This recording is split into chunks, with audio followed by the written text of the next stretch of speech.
भाषणाच्या खुर्च्या खाली ठाकरेंच्या मैदानात प्रचंड शिवसैनिकांची गर्दी। कोणत्याही महत्त्वाची बातमी बघूया। शिवसेनेच्या वर्धापन दिनाचा कार्यक्रम माटुंगाच्या षण्मुखानंद सभागृहात काल पार पडला। शिवसेना उद्धव बाळासाहेब ठाकरे पक्षाचा वर्धापन दिन कार्यक्रम षण्मुखानंद सभागृहात झाला।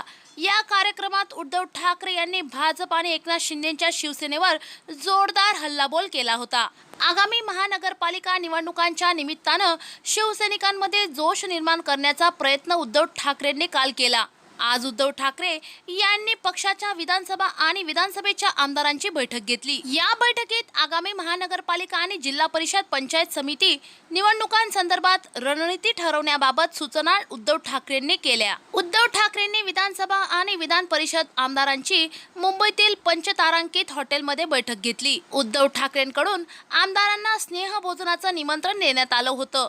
आगामी महानगरपालिका निवडणुका आणि पावसाळी अधिवेशनाच्या अनुषंगाने विधानसभा आणि विधान परिषद आमदारांसोबत उद्धव ठाकरे यांची चर्चा केली अशी माहिती आहे। पुढचे 3-4 महिने पक्षाकडे विशेष लक्ष द्या अशा सूचना उद्धव ठाकरेंनी केल्या। महापालिका निवडणुकीत अधिकाधिक आपले उमेदवार निवडून आणण्यासाठी प्रयत्न करा।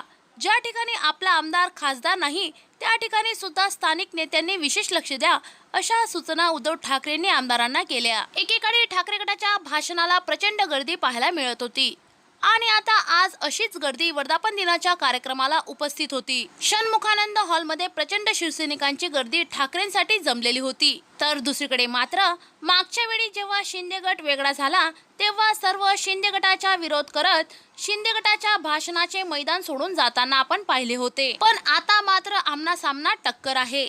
आता नेमका विजय कोणाचा होणार याकडे संपूर्ण महाराष्ट्र बघत आहे।